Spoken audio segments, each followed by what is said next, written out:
পাক বাহিনীদেরকে, পাকিস্তানি বাহিনীদের পর্যদস্ত করে রেখেছে, নাজেহাল করে রেখেছে, নো প্রোটেকশন, যে আমরা কোনো প্রোটেকশন পাইনি। আমাদের 8 দিনের যুদ্ধে একবার ঢাকা পৌঁছে যাবে। সরাসরি ইন্ডিয়ান বাহিনী ঢুকলো, এখন হ্যাঁ। তাদেরকে ওরা যে কোনো প্রতিরোধ পায়নি। এক্স্যাক্টলি তাদেরকে যে আটকাবে না, পাকিস্তানিরা, সেই না, সুযোগই সেই নাই। সুযোগ। কারণ হচ্ছে বাংলাদেশের এই 15, 16, 19, 20, 21 গেরিলারা তাদের পর্যদস্ত করে রেখেছে। এইটা ইস্টার্ন কমান্ডের যে ইস্টার্ন কমান্ড, উনি তো বাংলাদেশ অপারেশন যে সারেন্ডার করালো, জেফার জ্যাকব তার বক্তৃতায় বলল যে আমাদের ঢাকার মানে যুদ্ধ সহজতর হয়ে গেল, মুক্তিযোদ্ধারা যে পর্যদস্ত করে রাখছিল, তাদেরকে একবারে কি বলা যায় যে কোমর ভেঙে রাখছিল, যার ফলে আমরা খুব 8 দিনের মধ্যে সহসা মানে দ্রুতই ঢাকা অপারেশনে যেতে পারি। এবং তারপরে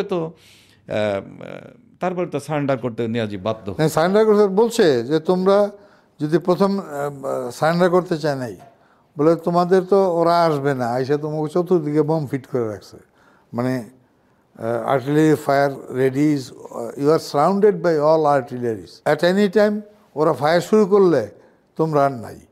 তখন এই ওরা বাধ্য হয়েছে, জেনারেল নিয়াজি বাধ্য হয়েছে যে না, লেটাস।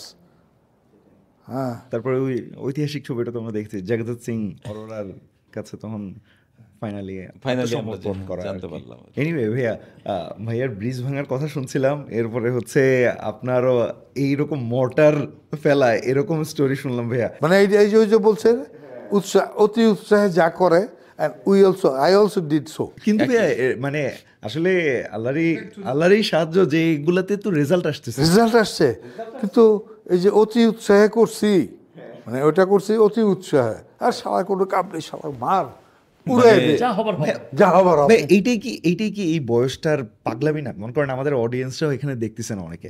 ভাইয়া একটা ব্যাপার থাকে কি, মনে করেন আমাকে দিয়ে কি হবে, আমি কি পারবো, আমি মনে হয় পারবো না, এইটা চিন্তা করার সময়